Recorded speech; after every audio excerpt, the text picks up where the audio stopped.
Thank you.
اللهم صل وسلم وبارك عليه وعلى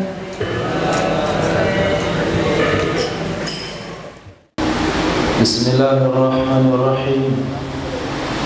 الحمد لله رب العالمين، والصلاة والسلام على أشرف الأنبياء والمرسلين سيدنا وحبيبنا مولانا محمد وعلى آله وصحبه أجمعين. أما بعد، ربي يسر ولا تؤسر، ربي تمم بالخير.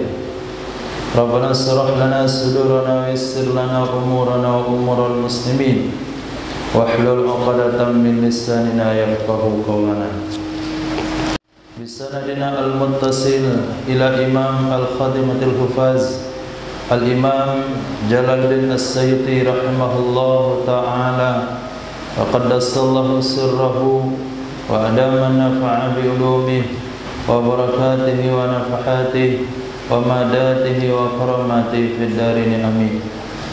أحبابي في الله وضيوفنا الأعزاء، hadanallahu wa iyyakum alal huda wa taqwa. Kita lanjutkan dengan kitab Jami' Shaghir nomor hadis 5681. Hadis kedudukannya hasan, diriwayatkan oleh Imam Ibnu Najjar dari sahabat Sayyidina Abdullah bin Abbas radhiyallahu ta'ala anhuma. Nabi sallallahu alaihi wasallam bersabda, al-ajwatu minal jannah, korma ajwa itu dari sorga. Korma ajwa dari sorga.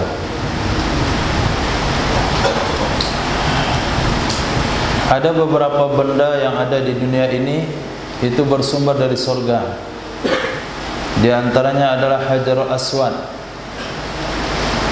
kemudian tongkat Nabi Musa alaihissalam, kemudian cincin Nabi Sulaiman alaihissalam, lagi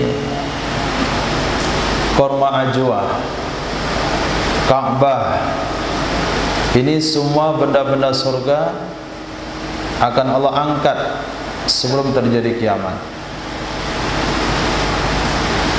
Dan korma ajwa itu bibitnya dari surga Allah Subhanahu wa taala. Wa fiha, pada korma ajwa, syifaun, menyembuhkan, minas summi, dari racun. Syifa, obat, minas summi, dari racun. Hari ini karena perkembangan teknologi, makanan yang kita konsumsi yang serba instan mungkin banyak kandungan racunnya. Nah, untuk mengimbangi hal seperti itu, kita dianjurkan memakan korma ajwa. Mungkin waktu buka puasa Senin Kamis, atau sekali seminggu, atau 3 butir setiap pagi, terserah. Bisa buat rutinitas masing-masing. Apalagi kena racun benaran, kemakan racun dari pesisir misalnya, atau dari Danau Toba, atau dari mana, maka Nabi bersabda, makanlah korma ajwa. Wal kam'atu minal manni, dan menyembuhkan dari lemah. Nabi tidak sebutkan lemah apa, mungkin lemah tangkapan, lemah IQ, lemah fisik, lemah semangat, dan sebagainya. Wa ma'uha, airnya korma, syifa'ul lil ain, itu menyembuhkan mata. Air korma menyembuhkan mata.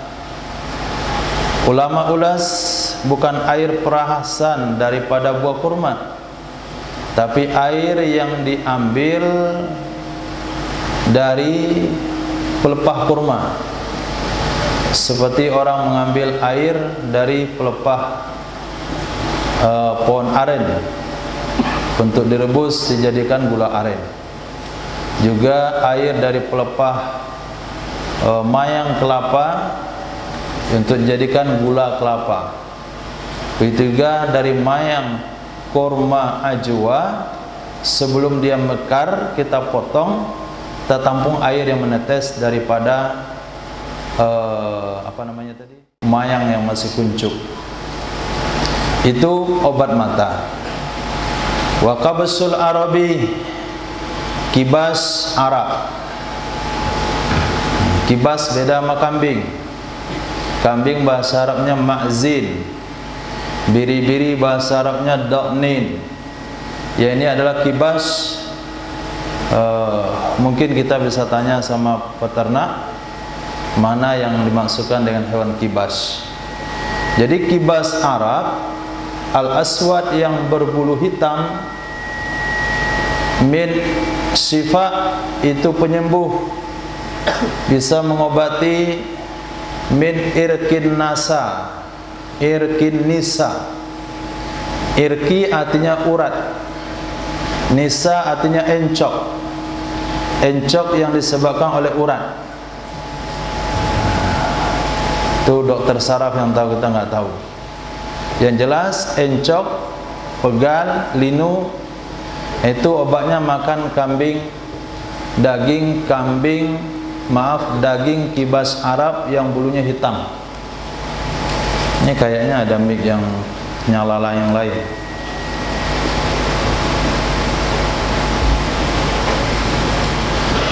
Itu obat encok. Yukalu min lahmih, dimakan dari dagingnya. Wa yuhsa min marakih, dihirup dari kuahnya. Yuhsa dihirup, artinya masukkan ke piring, masukkan ke gelas, kemudian diminum dengan cara dihirup. Min marakih, dari kuahnya kibas Arab. Jadi kalau dikatakan bagaimana cara memakannya, kibas Arab tersebut bisa menyembuhkan encok, Nabi bersabda makan dagingnya, minum kuahnya. Nah, kalau nggak kebagian dagingnya, cukup minum kuahnya. Hadis hasan, bukan hadis dhaif.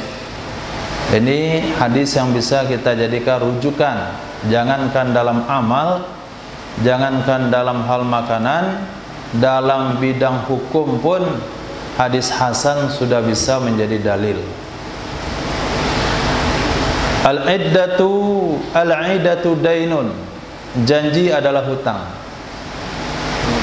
Sering kita dengar dengan redaksi al-wa'du dain. Ada juga bahasa yang lain, al-iddatu dainun, janji adalah hutang. Hadis berikutnya Nabi SAW bersabda, al-iddatu dainun, janji itu adalah utang. Wailun liman wa'ada thumma akhlaf, neraka wail. Wailun ada dua makna. Ada maknanya celaka, ada maknanya neraka wail. Kedua-duanya memiliki persamaan. Kalau celaka ya masuk neraka. Masuk neraka wail berarti dia sudah celaka. Maka apapun dia terjemahkan, notabene adalah perkara yang tidak menyelamatkan di akhirat kelak. Bagi siapa neraka wail? Liman wa'ada, bagi orang yang berjanji, thumma akhlafa, kemudian dia mengingkarinya. Liman, bagi seseorang, yang baru-baru lihat tulis artinya di bawah. Liman, bagi seseorang.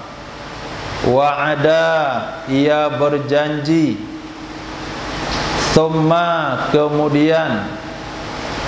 Akhlafa, ia mengingkarinya.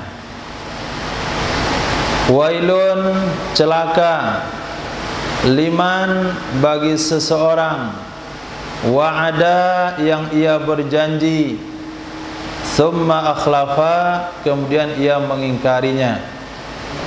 Itu nggak perlu tulis lagi. Nabi ulang 3 kali. Wailun liman wa'ada, celaka bagi orang yang berjanji, thumma akhlafa, kemudian ia mengingkarinya. Al-idatu atiyah, janji itu adalah pemberian. Janji adalah pemberian. Ketika baginda Rasul sallallahu alaihi wasallam didatangi oleh pengemis, didatangi oleh peminta-peminta, Nabi tidak waktu itu Nabi tidak ada yang bisa diberikan. Rasulullah tidak ada sesuatu pun yang beliau miliki yang bisa diberikan waktu itu. Tapi Nabi berjanji, nanti kalau saya punya kelebihan, saya kedatangan sesuatu, saya akan berikan kepadamu. Nah, berjanji itu sudah sama dengan memberi. Al-adlu hasan, berbuat adil itu bagus. Al-adlu hasan, berbuat adil itu bagus. Bagus dengan adil dengan anggota tubuh, adil dengan anak, adil dengan masyarakat, adil dengan waktu. Waktu belajar jangan bermain, waktu bermain gak usah belajar. Waktu tidur istirahat, jangan tidur dalam program. Itu artinya nggak adil. Apa maksud tidak adil? Menempatkan sesuatu bukan pada tempatnya, itu arti tidak adil. Dan adil itu menempatkan sesuatu pada tempatnya. Adil bukan berarti sama. Seorang ayah bersikap adil sama anaknya. Anak SD, anaknya yang sekolah di SD kasih jajan 10.000 sehari, SMP 10.000, SMA 10.000, yang kuliah juga 10.000. Kata bapaknya dia sudah adil. Itu enggak adil. Nah, adil itu bukan sama banyak. Adil itu menempatkan sesuatu sesuai pada tempatnya. SD wajar mungkin 10-15.000. SMP sekolah sampai jam 4 sore enggak mungkin. Kemudian kuliahan jangan 10.000, bisa saja 50.000. Biar adil semuanya diberikan baju SL. Adil. Yang gemuk alhamdulillah, anaknya yang baru lahir bisa jadi selimut. Jadi adil itu enggak sama. Nah, bersikap adil, orang tua bersikap adil kepada anak-anak, itu bukan berarti memperlakukan secara sama. Seorang guru bersikap adil kepada para santri, bukan berarti diperlakukan secara sama, tapi menempatkan sesuatu pada tempatnya. Yang sedang persiapan kubro, ngaji saja, nggak usah ikut gotong royong. Nah, yang gotong royong cukup yang belajar alim. Karena dia sambil gotong royong bisa menghafal, bisa memahami hukum. Karena hukum fikih itu bergantung dengan kehidupan sehari-hari. Nah, jadi adil itu memang bagus. Walakin akan tetapi fil umara'i ahsan. Kalau adil itu pada pemimpin, pada pemerintah, itu lebih bagus lagi. Lebih bagus lagi. As-sakha'u hasan, pemurah itu bagus. Murah senyum bagus. Nah, murah membantu bagus. Pemurah dengan tenaga bagus. Walaupun bukan jadwal kebersihan, tapi ikut kebersihan. Walaupun tidak di bagiannya, tapi bisa membantu. Tapi yang sudah pada jadwalnya, lalu dia tidak mau melakukan, itu artinya zalim. antum sudah menumpang tenaga kepada kawan. Misalnya kebersihan aula bagian depan, amirnya Abdul Hanif, anggotanya ada 10 orang, yang bertugas hanya 8 orang, 2 orang nggak ikut bekerja. Saya nggak mau tahu, yang penting aula mau sholat bersih. Artinya yang 8 orang bersihkan aula, yang 2 orang telah memakan tenaga kawannya. Yang 2 orang telah memakan tenaga kawannya. Itu disebut dengan kezaliman. Itu akan menyusahkan antum dalam menghafal, menyusahkan antum dalam belajar. Gak ada masalah kelebihan tenaga, itu akan membawa keberkahan. Sayyidina Anas ibn Malik radhiyallahu an melayani baginda Rasul selama 10 tahun. Man khadam khudim. Siapa yang mau memberikan pelayanan akan dilayani oleh Allah, baik di dunia maupun di akhirat, lewat manusia atau lewat malaikat. Jadi jangan sampai minimal sesuatu yang sudah ditugaskan kepada kita jalankan secara maksimal. Kemudian kalau mau membantu bagian yang lain silahkan. Pemurah itu bagus, pemurah dengan makanan juga bagus, tapi jangan terlalu pemurah, nanti orang tua masalah membelikan makanan. 3 hari udah habis, baru 2 hari udah habis. Antum datang makan, antum bagi 1 kamar semuanya, nggak masalah dibuat sekali 2 tahun, sekali setahun. Waktu mukamal 5 juz, 10 juz, nggak ada masalah. Walakin fil aghniya ahsan. Akan tetapi pemurah itu pada orang-orang kaya itu lebih bagus. Al-wara'u hasan. Bersifat wara' itu bagus. Wara' beda sama zuhud. Tinggian mana zuhud dari wara'? Zuhud lebih tinggi zuhud daripada wara'. Wara' menjaga diri dari perkara haram, dari perkara syubhat, khawatir takut terjerumus kepada haram. Takut terjerumus kepada perkara haram. Kalau sekiranya ada penyediaan minuman gratis di kantor imigrasi, nggak ada masalah. Tapi kalau ada penyediaan minuman gratis di kantor pajak, jangan diminum. Itu artinya wara'. Azan.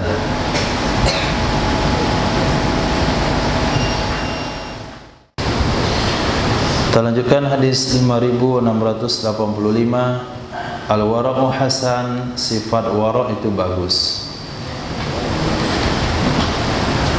Wara' menjaga diri dari hal-hal syubhat, karena khawatir nanti kita terjerumus kepada perkara haram. Baik syubhat dalam makanan, syubhat dalam pakaian, syubhat dalam muamalat, juga syubhat dalam beramal. Apa maksud syubhat dalam beramal? Jangan sampai amal ibadah yang kita lakukan dianggap betul oleh sebagian ulama, dianggap salah oleh ulama lain. Misal, kalau kita berwudu menyapu kepala hanya sedikit saja, itu menurut Imam Syafi'i sah. Tapi bermasalah menurut Imam Malik, nggak sah wudumu kalau kepala nggak sapu semuanya. Kemudian kalau kita siramkan air ke badan anggota wudu tanpa kita gosok, air sudah meresap ke bulu dan kulit, sah menurut Imam Syafi'i. Tapi menurut Imam Malik gak sah kalau tidak digosok-gosok. Menurut Imam Malik, menurut Imam Hanafi, menurut Imam Ahmad, cuci kepala 1 kali saja. Tapi menurut Imam Syafi'i 3 kali.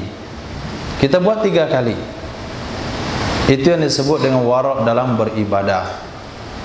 Jadi apapun yang kita katakan, yang ulama katakan ini sah, ini tidak sah, sebagai mengatakan sah, sebagai mengatakan batal, kita berdiri di titik aman sehingga 4 mazhab mengatakan salat kita sah. 4 mazhab mengatakan wuduk kita sah.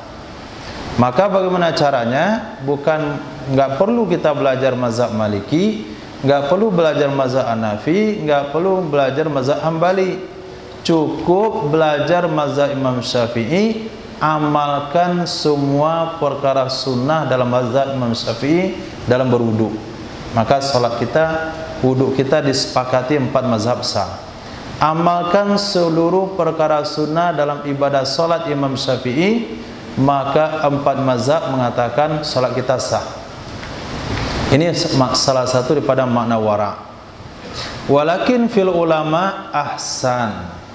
Akan tetapi wara' pada ulama itu lebih bagus.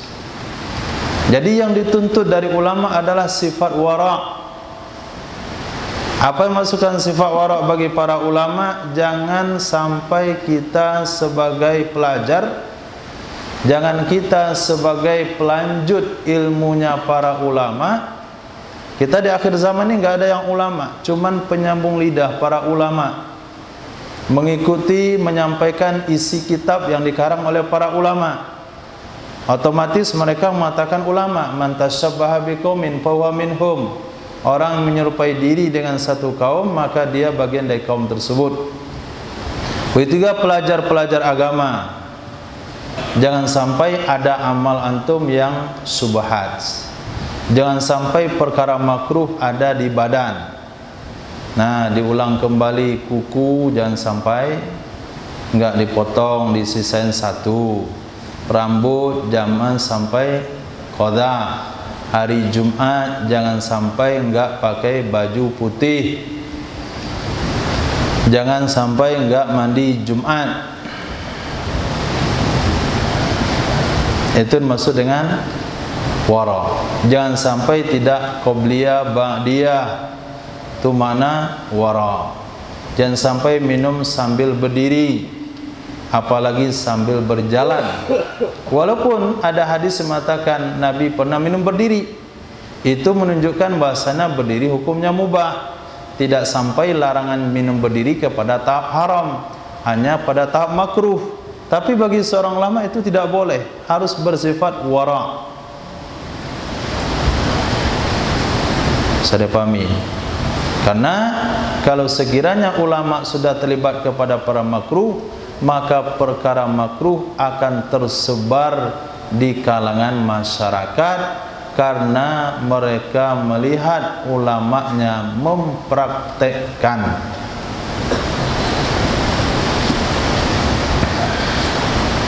As-sabru hasan. Sifat sabar itu bagus.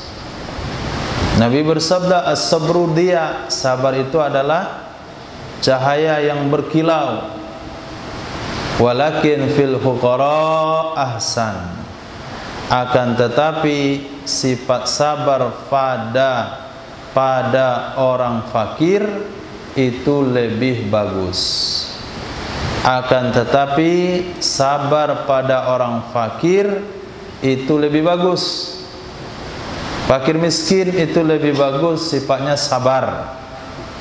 Sabar sampai kapan? Sabar sampai mendapatkan kenikmatan dari Allah setelah kematian. Nggak lama. Nah, palingan 20 tahun lagi atau 30 tahun lagi. Sekarang tahun baru 1445 Hijriah. Berarti usianya sudah berkurang. Sebentar saja sabar. 20 tahun. Sampai mati minimal. Nah, sampai mati minimal. Tetap dengan amalan sunnah, tetap dengan Al-Quran, tetap dengan mahabbatur Rasul, walaupun miskin, walaupun sebab berkekurangan, walaupun keinginan tidak tercapai, tunggu pada satu saat nanti Allah berfirman, walakum fiha ma tashtahi anfusukum. Bagi kalian nanti di akhirat apa yang kalian mau. Sabar. Sabar main handphone. Nanti di surga main handphone, main game, sampai mati antum, nggak ada masalah di situ. Mau mabuk, sungai arak ada.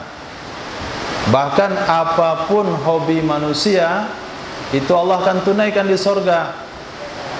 Hadis yang kita baca dalam Sahih Bukhari, ketika salah seorang penduduk surga datang kepada Allah Subhanahu wa ta'ala, wahai Allah, saya pengen bertani, saya pengen ke sawah, wahai Allah. Ingat dia masa dulu di dunia ke sawah, diminta ke surga mau ke sawah, kata Allah silakan, kamu garap, dicangkul, diairi, ditanam, dipanen hari yang sama. Kata Allah, enggak usah kamu panen, enggak ada gunanya, itu hanya untuk permainan saja, untuk memenuhi hobi kamu di dunia bertani. Lalu kata orang muhajirin, pasti orang Ansor wahai Rasul. Itu laki-laki yang minta itu pasti orang Ansor.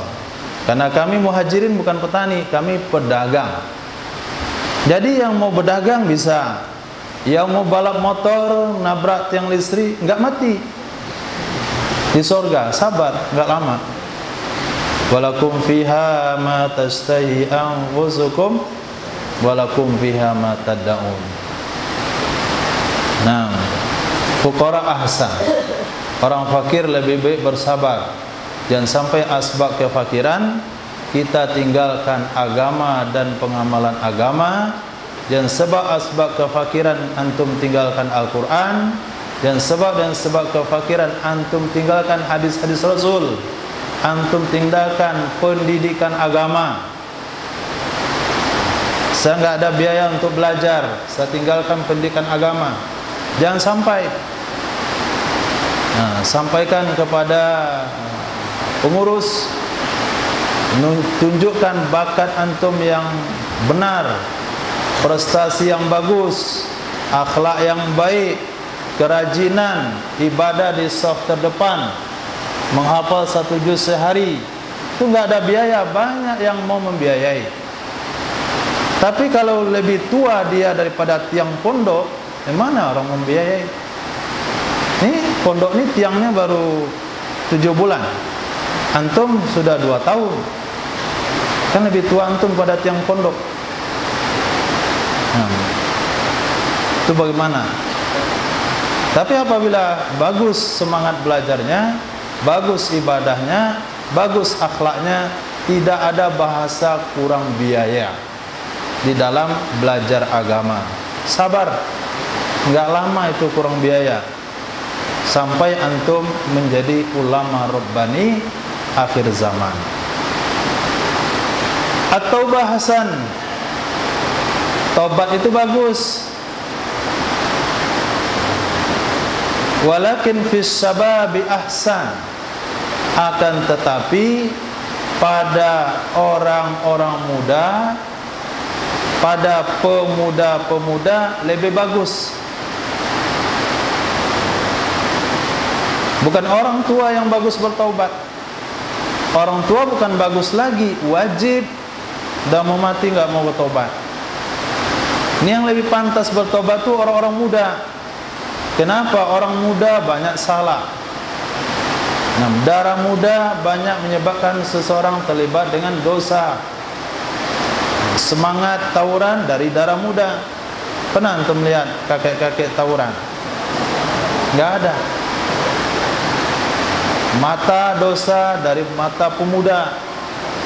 Maka Nabi bersabda, pemuda yang hatinya terpaut dan masih layak untuk mendapatkan naung aras di akhirat kelak, karena itu adalah masa di mana mereka mudah terjerumus ke dalam dosa. Maka banyak bertobat. Sebelum tidur, solat sunnah taubat. Kalau enggak mampu melakukannya terpisah, lakukan dengan ba'diyah isya.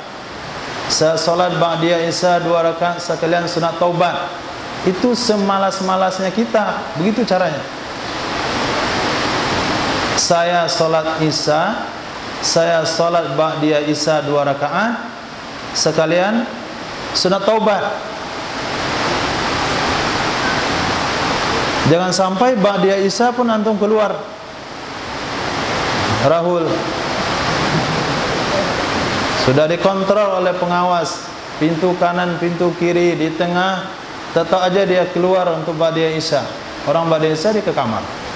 Contoh kasus Rahul, banyak kawan-kawannya yang lain. Cuman yang tertangkap basah itu Rahul namanya.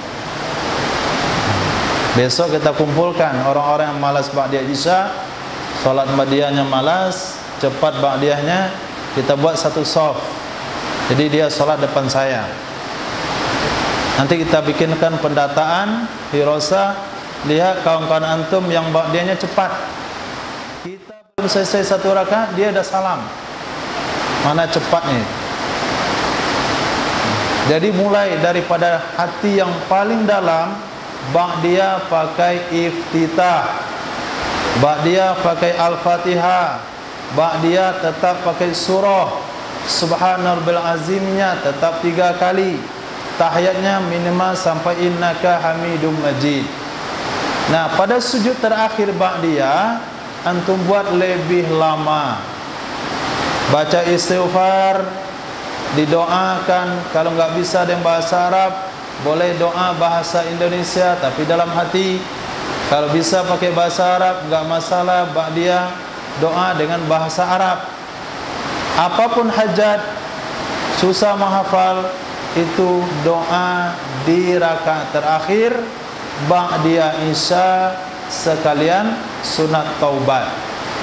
Apalagi yang mau kubro. Nah, yang 20 juz itu sudah wajib mendaftar kubro. 20 juz. Tapi harus maksimalkan belajar. Jangan sampai terlambat. Juli, Agustus, September, Oktober, November, tinggal 5 bulan. Persiapan kubro 4 bulan. Persiapan kubro 4 bulan. Hari tinggal 5 bulan, tinggal sebulan lagi menyelesaikan 3 juz. Sebulan lagi menyelesaikan 2 juz. Sebulan lagi menyelesaikan 1 juz setengahnya. Kalau 10 juz lagi mana caranya? 1 juz sehari. Bisa 1 juz sehari. Jumat orang pulang, antum gak pulang mengaji. Al-haya'u hasan, pemalu itu bagus. Pemalu itu bagus. Walakin fin nisa ahsan, akan tetapi sifat malu pada wanita lebih bagus. Sifat pemalu fin nisa'i pada wanita lebih bagus. Laki-laki pemalu bagus. Ja'a rajulun ila Nabi sallallahu alaihi wasallam faqala, ya Rasulullah, ansih akhi wa huwa haya, siddatul haya. Wahai Nabi, tolong nasihati saudara saya itu, adik saya itu, abang saya itu, dia sangat pemalu orangnya. Maka Nabi bersabda, enggak usah dinasihati. Al-haya'u su'batun minal iman, pemalu itu bagian dari iman. Jadi laki-laki pemalu bagus, pemimpin pemalu bagus, rakyat pemalu bagus, wanita sangat bagus. Jadi kalau ada wanita nggak punya sifat malu, nggak usah untuk masukkan dalam jadwal. Nah, dia telepon awal, dia SMS awal, dia kirim foto, itu nggak punya malu. Nah, buang saja. Nah, ketika antum melamar dia nggak mau keluar dari kamar, nah itu yang bagus. Jadi pemalu. Al-irafah awaluha malalah wa akhiruha nadamah wal azabu yaumal qiyamah. Irafah maknanya imarah, memimpin.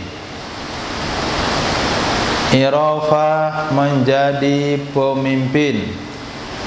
Awalnya adalah malamah. cacian, objek cacian, akan dicaci oleh orang. Itu bukan pilihan saya, katanya mau janji itu, sekarang mana buktinya? Rakyat akan mencaci maki kalau menjadi pemimpin. Jangankan sekelas kita yang tidak adil di akhir zaman, Sayyidina Utsman bin Affan dikatakan tidak adil oleh masyarakat waktu itu, dikarenakan banyak parlemennya dari keluarga beliau, bukan karena KKN, tapi karena memang yang layak memimpin waktu itu adalah keluarga Sayyidina Utsman bin Affan, dan beliau bisa bertindak tegas kepada keluarganya, bisa distel, bisa dinasihati kapan saja. Sama dia Ma'had Darul Hijrah. Nah, kenapa Ma'had Darul Hijrah tidak ada guru dari luar?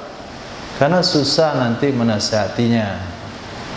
Nah, tapi kalau semuanya guru di dalam, mudah untuk dinasihati. Kita datang ke kamarnya, kelas terlambat. Nah, semuanya aman, damai, disiplin. Tapi kalau guru di luar, langsung dia nggak bisa duduk dalam musyawarah, nggak memberikan pendapat, tersinggung. Tapi kalau dari generasi itu sudah dia makan sejak 3 tahun yang lalu. Nah, dia sudah terbiasa sejak 4 tahun yang lalu, jadi aman. Itu cara kepemimpinan Sayyidina Utsman bin Affan. Mereka mengatakan itu tidak adil.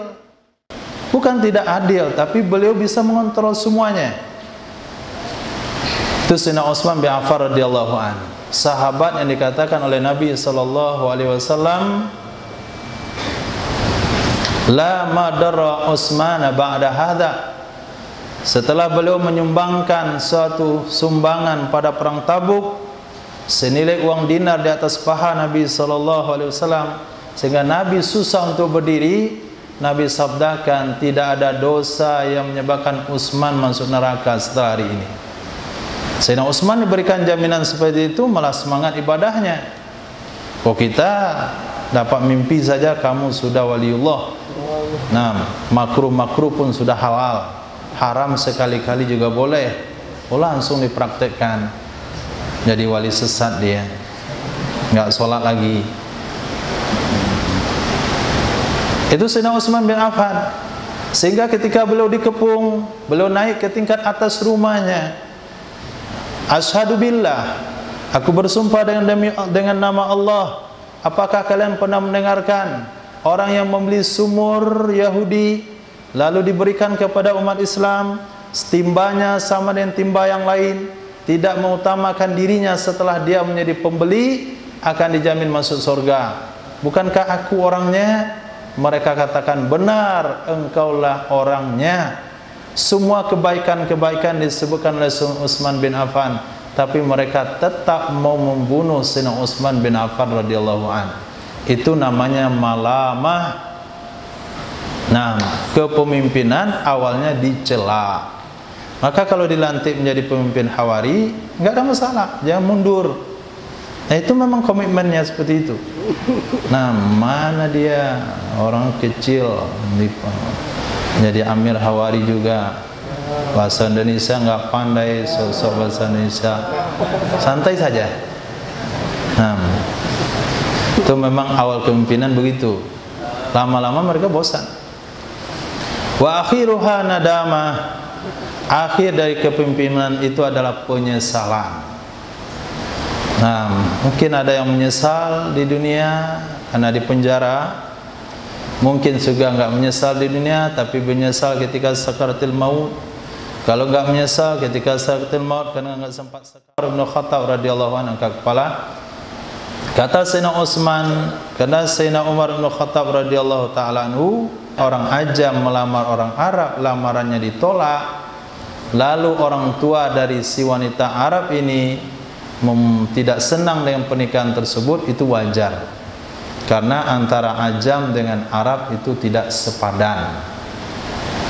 Wal mawali akfa'u lil mawali, dan mantan budak itu sepadan bagi mantan budak. Kalau nenek moyangnya ada darah perbudakan, maka juga sepadan dengan orang yang punya darah perbudakan. Illa haik, kecuali haik. Nah, haik apa artinya?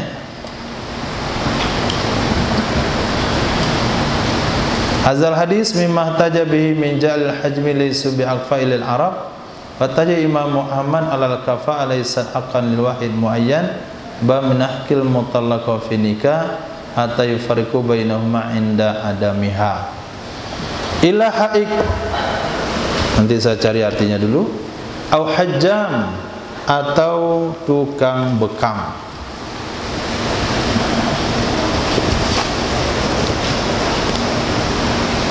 Insyaallah sabar sebentar. Haik,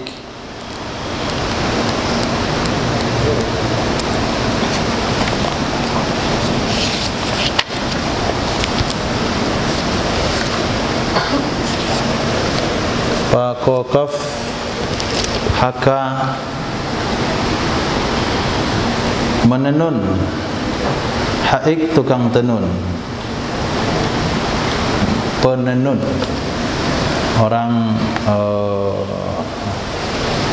mana penenun? Selungkang.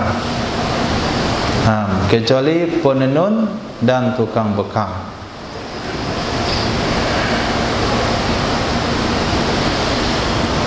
Di dalam mazhab Syafi'iyah juga ada kesepadanan. Dilihat dari sisi usaha, lihat daripada sisi nasab, lihat pada sisi kebangsaan.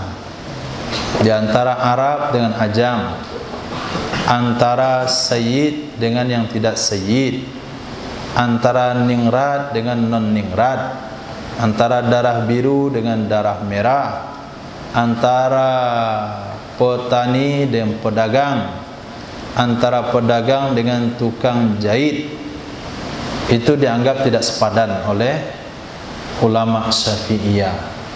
Apa maksud tidak sepadan? Kalau sekiranya seorang ayah memaksakan wanita itu nikah dengan laki-laki yang tidak sepadan, wanita boleh menolak. Boleh, bukan wajib. Kalau sekiranya wanita dilamar oleh laki-laki yang tidak sepadan, dia bisa menolak lamarannya.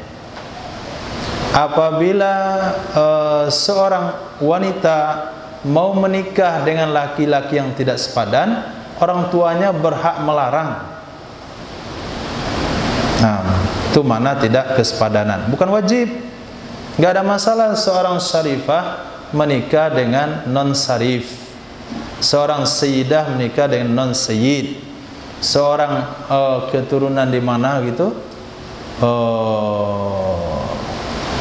Lubuk Idai, laki-laki Lubuk Idai nikah seorang syarifah keturunan baginda Nabi Muhammad sallallahu alaihi wasallam. Ada salahnya?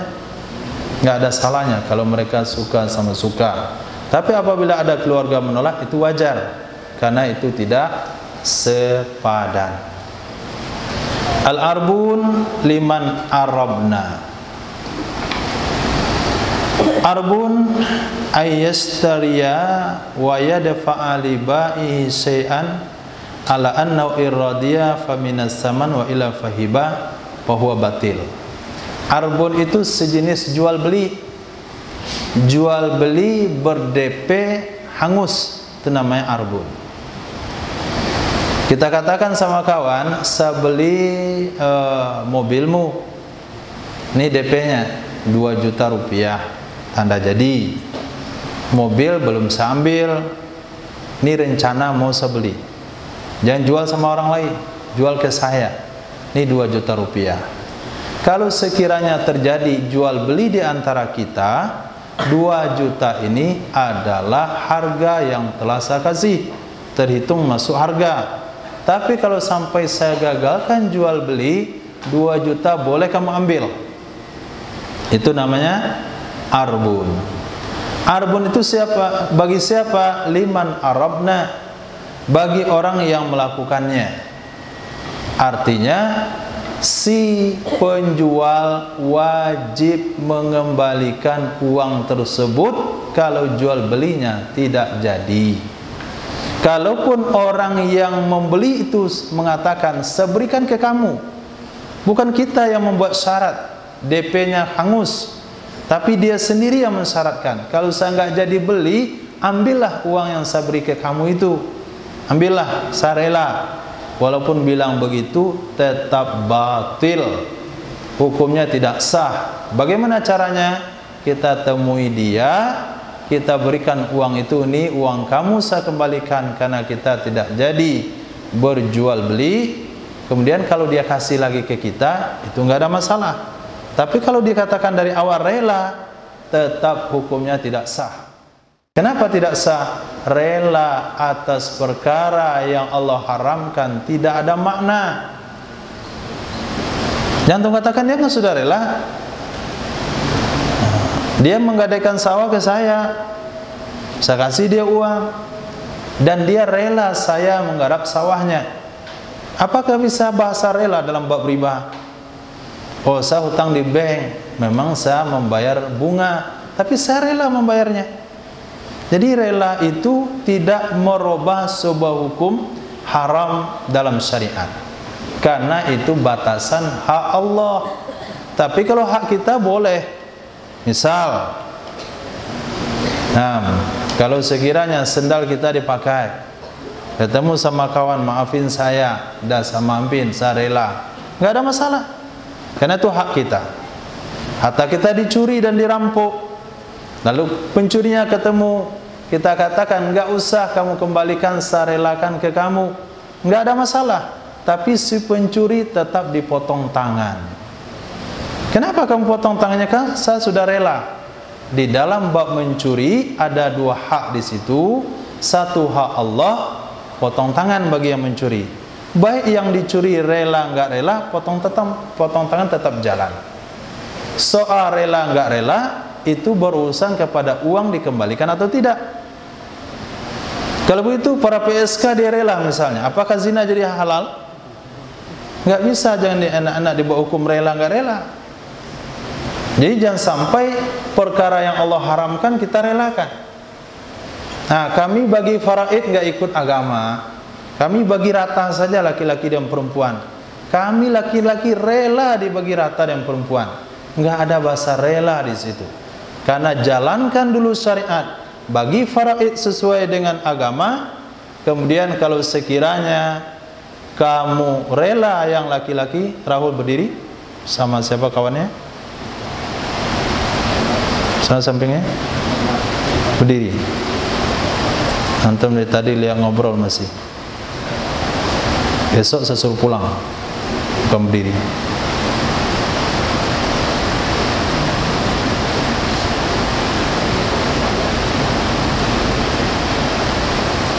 Sekali lagi saya lihat antum saya suruh pulang, gak punya akhlak. Di depan antum hadis Nabi, saya sedang membahas hukum, antum sedang ngobrol berdua. Kalau nggak minat belajar, ya nggak usah memaksa-maksakan diri. Dan sampai mencemarkan majelis pengajian dengan perlakuan antum yang tidak bisa dimengerti. Nah, kita lanjutkan. Al-arsyu min yakutatin hamra. Arsy Allah terbuat dari permata merah. Arsy Allah terbuat dari permata berwarna merah.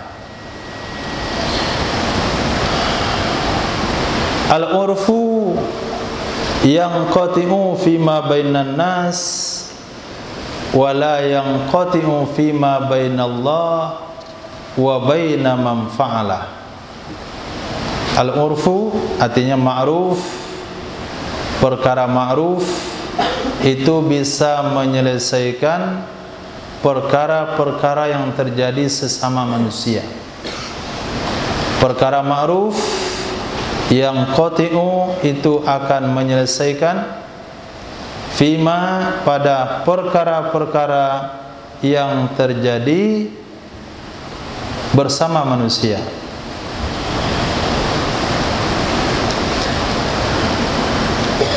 Fima bainan nas maknanya kasus, maknanya perdebatan, maknanya persengketaan. Itu bisa diselesaikan dengan perkara ma'ruf. Tapi tidak bisa menyelesaikan fima bainallah wa baina man fa'ala. Sesuatu yang terjadi di antara Allah dan di antara orang yang melakukannya.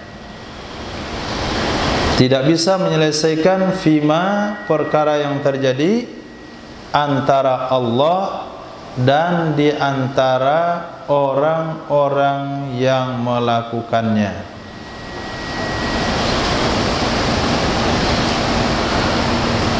Nah, itu ilhamnya entah kemana, naik ke aras. Apa maksud hadis itu?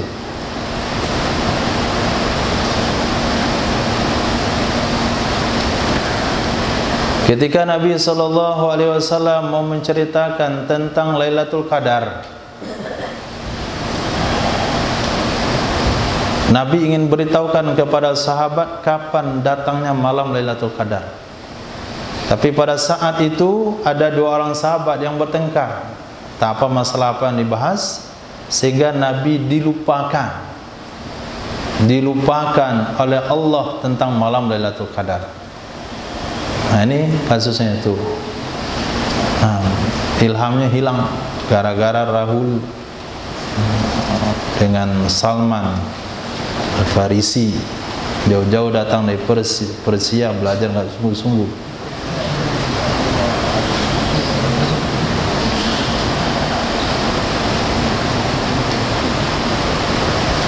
Masya Allah.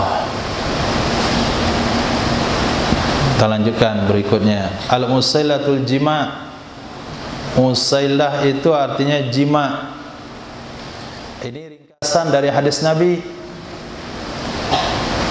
Ja'a imra'atu Rifa'ah ila Nabi sallallahu alaihi wasallam faqala ya Rasulullah inna bi zawji kamisli hadha thawb.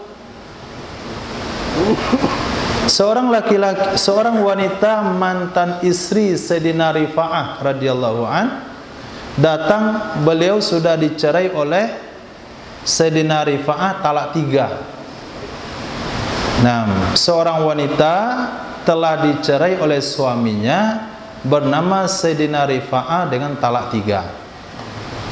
Kemudian dia sudah menikah dengan suami barunya, namanya Sayyidina Abdurrahman bin Zabir. Jangan Zubair. Sayyidina Abdurrahman bin Zabir bin Zabir. Maka dikatakan ya Rasulullah inna zauji kamisli hadha thawb. Nah, suamiku seperti ujung pakaian ini. Itu bahasa isyarat. Faqala Rasulullah sallallahu alaihi wasallam la'allaki an tarji'i ila Rifa'ah. Kayaknya kamu mau kembali lagi ke suamimu yang pertama, namanya Rifa'ah. Nabi sabdakan kalla hatta tazuki usailatahu wa yazuki usailataki, sehingga dia merasakan madumu dan kamu merasakan madunya. Usailah di dalam hadis tersebut. Jangan sampai ulama fikih akhir zaman nggak mengerti maksud usailah itu. Usailah itu katanya madu. Apa maksud madu dari hadis ini? Karena hal ini berkaitan pada hukum fikih. Ketika seorang wanita ditalak 3 oleh suaminya, maka wanita tersebut tidak boleh kembali kepada suami pertama kecuali setelah melewati 5 fase. 1, habis iddah dari suami pertama. Yang kedua, istri menikah dengan suami baru. Yang ketiga, terjadi usailah antara suami baru dan istri. Yang keempat, diceraikan oleh suami barunya. Yang kelima, habis iddah dari suami tersebut, baru akad nikah lagi. Apa maksud usailah itu? Nabi bersabda, al-usailatul jima'. Usailah itu maksudnya jima'. Nah, jima' itu maksudnya wata'. Wata' itu maksudnya santri tafakuf. Artinya kalau antum nggak ngerti maknanya, tanya sama santri tafakuf. Al-asru, asrul adha, 10 adalah 10 hari raya adha. Wal witru, witir adalah hari Arafah. Wasaf'u, genap adalah hari nahar. Itu ya, kalau dalam bahasa Nabi berikan kata sandi. Kalau dibilang 10, itu kita ingatnya 10 hari adha. Nah, antum kan ingat semua. Kalau lebaran ingatnya apa? Idul Adha. Karena Idul Fitri antum lebaran masing-masing. Kalau Kamis awal bulan, itu ingatnya apa? Nah, itulah maksudnya.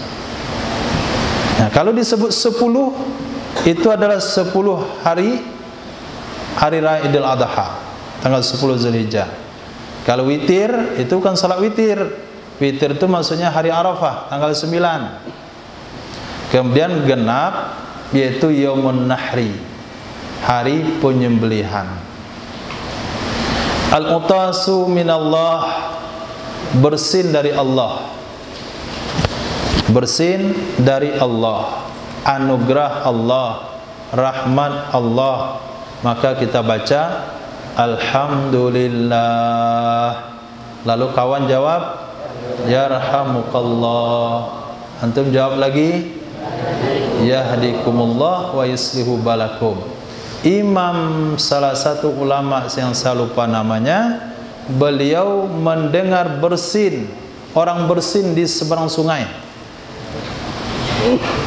Maka beliau menyewa perahu untuk menyeberangi sungai tersebut. Kemudian ketemu dengan orang bersin, dia katakan Yarhamukallah. Kemudian dia balik lagi. Dia sewa perahu menyeberangi sungai hanya untuk mengucapkan Yarhamukallah. Begitu seorang ulama mengamalkan sebuah sunnah di waktu itu. Dan sampai ada kawan bersin, nah, yang si bersin juga berikan kesempatan kepada yang mendengar untuk mengucapkan Yarhamukallah dengan membaca Alhamdulillah dengan suara yang lantang. Alhamdulillah. Alhamdulillah. Dengar oleh orang samping doang, yang lain nggak dapat pahala. Antum bayangkan, bisa kedengaran Alhamdulillahnya di pinggir sungai. Imam Taus namanya. Imam Taus rahimahullahu ta'ala menyewa perahu untuk mengucapkan Yarhamukallah kepada orang yang bersin di tepi sungai. Begitu berharganya sunnah bagi ulama yang terdahulu, sehingga dia dihargai oleh Allah Subhanahu wa ta'ala. Kalau hari ini antum tidak menghargai sunnah, antum tidak akan pernah dihargai oleh Nabi di akhirat kelak. Walaupun belajar sunnah, tapi tidak pernah menghargai sunnah. Walaupun belajar sunnah, tapi tidak pernah menghargai yang punya sunnah. Bagaimana dia dikatakan mengamalkan menghargai sunnah, yang punya sunnah saja nggak dihargai? Muhammad, nah Muhammad doang nggak pakai Sayyidina, kan nggak ada penghargaan itu. Katanya sunnah, tapi tidak pernah menghargai Rasul Sallallahu Alaihi Wasallam. Sallallahu Alaihi Wasallam. Jadi ketika disebut nama Nabi, sentuhkan tangan-tanganmu ke dada supaya nama Nabi itu ada di dalam hati. Watasa'ub minasyaitan, menguap itu dari setan. Maka kalau menguap, ditahan semaksimal mungkin. Begitu. Kalau nggak bisa juga, tutup dengan punggung tangan kiri. Jangan dengan telapak tangan, jangan dengan punggung tangan kanan, tapi dengan punggung tangan kiri. Fa idza tasa'aba ahadukum, apabila menguap oleh salah seorang kalian, falyadha', maka hendaklah ia meletakkan yadahu, tangannya, ala fihi, atas mulutnya. Letakkan tangan di atas mulut. Ulama mengajarkan punggung tangan kiri. Kalau telapak tangan kanan, nanti kita makan, kemakan lagi yang keluar barusan. Kalau pakai punggung tangan kanan, nanti anak mau pergi sekolah, cium di situ, menular kepada anaknya. Kalau dengan tangan kiri, telapaknya mungkin saja dia memegang sesuatu dengan dua tangan. Tapi kalau punggung tangan kiri, apa urusannya? Nggak ada berhubungan dengan siapapun. Maka dengan punggung tangan kiri. Wa idza qala, apabila dia mengatakan, apabila dia berkata ketika oh, tuh bahasa Arabnya oh tuh, a dengan h, fa inna syaitana yadhaq, maka sesungguhnya setan itu tertawa. Tertawa min jaufi, dari rongganya. Jika mulut orang itu kebuka, anak lidahnya bergetar, oh, setan lihat senang dia. Kenapa? Ada tempat masuk ke dalam, langsung dia masuk. Dibawa anak buahnya masuk. Semakin lama menguap, semakin banyak anak buahnya. Semakin menguap lagi, sampai datang anak buahnya sebanyak-banyaknya. Akhirnya dia tidur atas meja. Nah, sampai guru menerangkan pengajian, enggak paham lagi. Kenapa ada tidur? Karena masuk dari tadi anak buah setan lewat mulut dia yang kebuka besar. Wa inna Allah azza wa jal, sesungguhnya Allah azza wa jal yuhibbul utas, mencintai bersin, wa yakra'u tasa'ub, dan membenci menguap. Dua hadis terakhir, Nabi SAW bersabda, al-utas, bersin, wan nu'as, mengantuk, wat tasa'ub, menguap, fis shalah, di dalam salat. Nah, bersin dalam salat juga nggak bagus.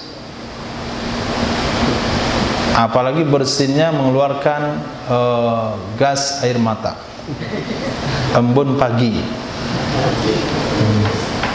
kemudian baunya kurang nyaman, lalu terhirup oleh kawan di samping. Dia sedang salat, bersin juga ke kiri. Nah, kan di kiri apa pesan? Baca Fatihahnya ulang dari awal, karena terhenti sejenak. Sebab bersin kita. Maka Nabi bersabda, bersin itu bukan semuanya dari Allah. Maka bersin, mengantuk, menguat dalam solat, wal haidu, dan haid, wal qai'u, dan muntah, waru'af, dan mimisan, minasyaitan, semuanya dari setan.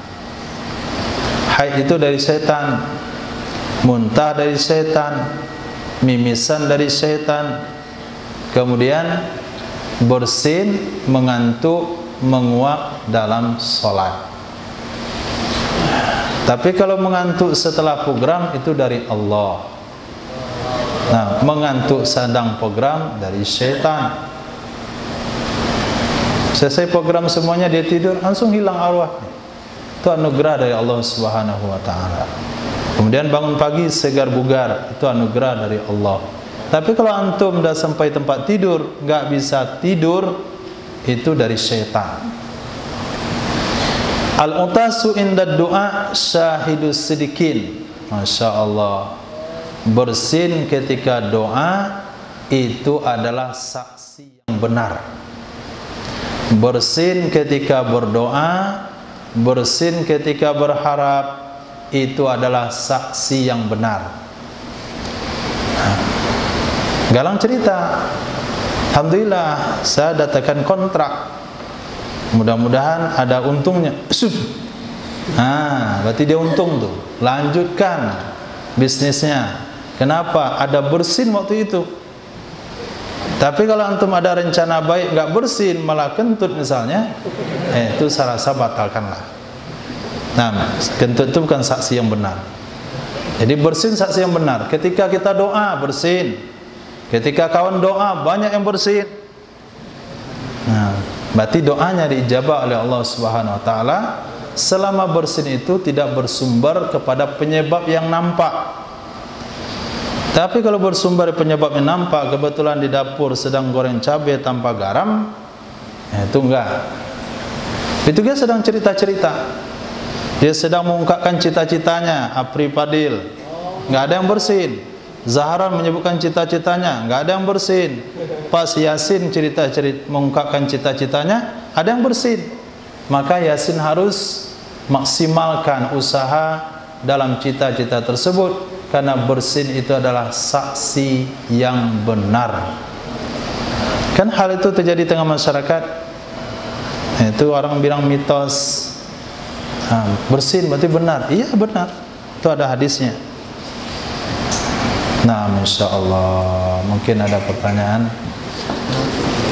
dari bapak-bapak, dipersilahkan.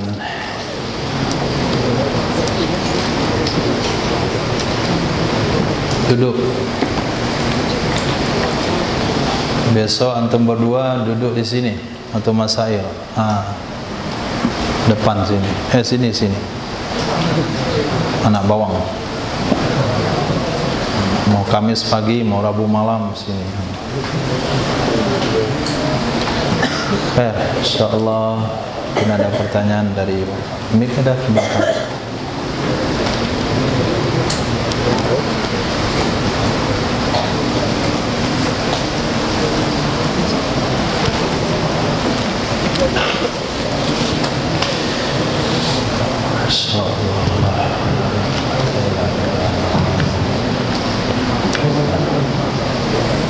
Ya Allah.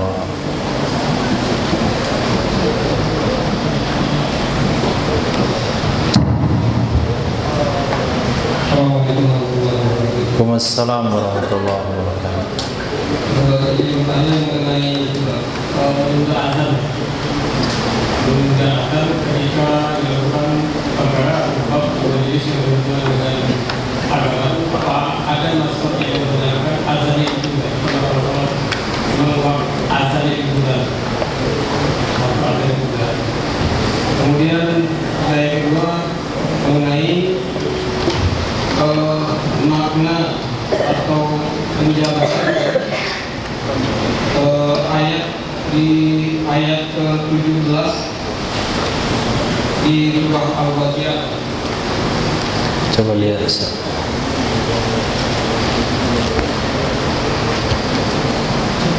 yang artinya ada yang dituliskan itu, maka di dalam mereka memperhatikan unta bagaimana diciptakan. Ini penjelasan maksudnya menjadikan unta sebagai contohnya, ini penjelasannya bagaimana? Jazakumullah khair. Dalam mazhab azan itu ada dua pandangan ulama. Satu, dalam hal azan ini punya siapa? Apakah azan punya waktu ataukah azan punyanya sholat? Kalau azan punyanya waktu, maka ketika waktu masuk kita kumandangkan azan. Itu berarti kita pakai mazhab azan punyanya waktu. Walaupun kita belum akan sholat, tapi karena waktu sudah tiba, kita kumandangkan azan supaya masyarakat yang bergantung. Itu makna azan punya waktu. Tapi kalau kita berpendapat azan bukan punya waktu, tapi azan punyanya solat. Kalau kita mau solat baru kita azan. Kalau belum mau solat belum ada azan. Maka ketika mau solatlah kita azan. Baik itu karena faktor program agama, program duniawi, program bisnis, apa saja sifatnya. Kalau sekiranya tidak bisa ditunda karena memang tidak ada tempat solat, lalu kita akan solat kepada sebuah tempat. Lalu kalau balik lagi nggak mungkin berjumpa, kita selesaikan 10 menit, 20 menit ke depan urusan apa saja. Selagi waktunya cukup, bukan waktu maghrib tapi waktu yang panjang, maka itu tidak ada masalah. Jadi bergantung kepada mazhab si pemakai. Kalau dia berpendapat adalah azan waktu miliknya waktu, dia akan azan tepat waktu.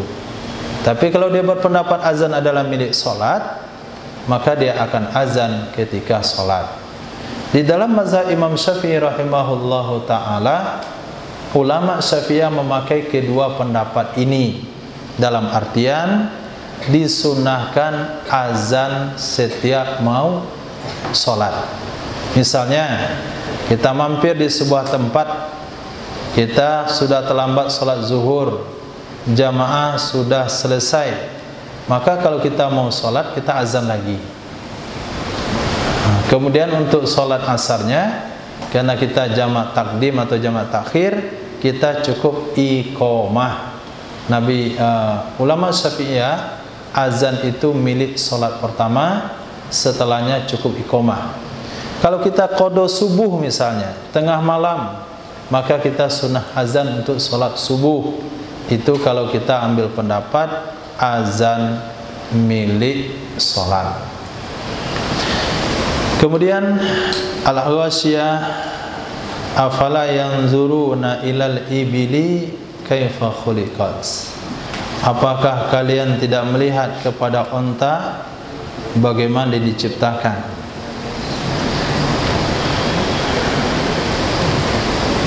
Hadis-hadis membahas tentang bagaimana unta diciptakan.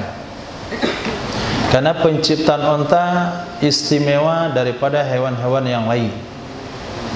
Pertama, unta minum 1 kali cukup untuk 1 bulan. Minum 1 kali cukup untuk 1 bulan. Kira-kira kalau kita makhluk hidup yang lain, kita hidup dengan minum setiap hari dan akan susah bernafas kalau 3 hari enggak minum. Kalau 10 hari enggak minum bisa meninggal dunia. Lalu bagaimana dengan unta? Allah ciptakan 1 bulan cukup sekali minum. Dan dia memiliki kantong air sendiri. Kalau kita minum sebanyak-banyaknya, lalu kita operasi, kira-kira kita jumpa air itu di mana? Unta tidak. Para sahabat di dalam sebuah peperangan ketika sulit mendapatkan air dan makanan, mereka cukup sembelih unta. Di sembelih unta, mereka bisa ambil air di dalam tubuh unta, air yang diminum oleh unta. Kemudian kalau mereka misalnya susah membawa air dalam perjalanan, cukup mereka kasih minum unta mereka sebanyak-banyaknya. Nanti ketika di perjalanan susah dapat air, sembelih unta, dapat airnya, bisa dimakan dagingnya. Bagaimana ajibnya ciptaan Allah Subhanahu wa taala. Kemudian unta waktu kencing sedikit sekali, tapi kalau keluar susu banyak, sehingga bisa dikatakan sepertiga kencingnya, kemudian 2/3 susunya, dan harga kencingnya lebih mahal dari susunya. Dan satu-satunya hewan yang Nabi sabdakan kencingnya dicampur susunya menjadi obat adalah hewan unta. Dan dia bisa berjalan di padang pasir yang terik dan panas, padahal dia sama dengan hewan yang lain. Allah ciptakan kuku kakinya itu lebih tinggi sehingga bisa berjalan di padang pasir. Notabene kalau berjalan padang pasir kaki akan terbenam. Kalau terbenam akan merasakan panas. Tapi bagaimana dengan kaki onta? Dia lebih besar pada sapi, lebih besar pada kerbau, tapi dia bisa berjalan di padang pasir. Kemudian Allah ciptakan desain matanya itu dengan debu padang pasir, nggak ada masalah. Nggak perlu onta dikasih kacamata kayak kuda. Jadi dengan walaupun debu bertiup, onta masih bisa melihat di debu padang pasir. Itu mungkin yang pernah kita baca tentang onta. Maka kata Allah, kalau kamu tidak terima kebesaran Allah, maka lihatlah kepada onta. Kenapa onta yang disebutkan oleh Allah? Karena Al-Quran pertama datang adalah kepada kafir Quraisy yang kesibukan mereka berdagang dari Makkah ke Syam. Tidak ada kendaraan yang mereka bawa untuk perdagangan, melainkan kendaraan onta. Berarti mereka sangat akrab dengan hewan tersebut. Kalau kamu tidak mau mengenal keagungan Allah, lihatlah ke onta. Maknanya Allah Subhanahu wa taala memperkenalkan zatnya kepada manusia dengan perkara yang terdekat dengan dirinya. Dan perkara yang mudah nampak. Wa ilas sama'i kaifa rufi'at. Langit kan nampak jelas. Bagaimana diangkat oleh Allah bi ghairi amadin tarawunaha, dengan tanpa tiang yang bisa kalian lihat. Wa ilal jibali kaifa sutihat. Bagaimana? Maaf, wa ilal jibali kaifa nusibat. Gunung bagaimana ditancapkan, bumi bagaimana dihamparkan. Itu satu rangkaian yang Allah sebut dalam surah Al-Ghasyiyah. Kenapa disebut onta? Onta lebih dekat dengan kehidupan orang Arab. Kenapa disebut langit? Tidak usah kemana-mana, kita bisa melihat keagungan Allah. Lihat ke atas, nampak keagungan Allah. Lihat ke bawah, nampak bumi terhampar. Kalau kita hamparkan karpet perlu ada lantai, tapi Allah hamparkan bumi yang luas di atas apa? Lihat sekeliling, nampaklah gunung. Jadi Allah perkenalkan dirinya kepada kita dengan sesuatu yang kita buka mata langsung nampak. Artinya kalau di akhirat kelak tidak kenal dengan Allah, itu bukan salahnya Allah, karena Allah sudah perkenalkan dirinya kepada satu yang kamu bisa lihat langsung tanpa perantara. Kalau enggak bisa juga, Allah katakan wa fi anfusikum afala tubsirun. Di dalam diri kalian apakah kalian tidak melihat? Ketika mengantuk kita enggak mampu melawannya. Ketika kita tidak suka kita tidak paksakan. Tidak bisa kita paksakan untuk suka. Ketika suka, kita tidak bisa memaksakan untuk tidak suka. Kendali hati kita pun bukan dari kita, itu dari Allah Subhanahu wa ta'ala. Mungkin demikian uraian ringkas tentang wa ilal ibili afala yanzuruna ilal ibili kaifa khuliqat. Ya Karim, tambahan belajar tentang anatomi, belajar tentang makhluk Allah Subhanahu wa ta'ala. Kalau itu mengantarkan kepada keagungan Allah, itu bagian daripada ilmu syariat. Bagian daripada ilmu syariat. Cukup insyaallah. Mohon maaf kalau ada salah dan janggal. Subhanallah wa bihamdihi, subhanakallahumma wa bihamdika, asyhadu an la ilaha illa anta, astaghfiruka wa atubu ilaik. Subhanaka rabbil izzati amma yasifun, wassalamu ala mursalin, walhamdulillahi rabbil alamin.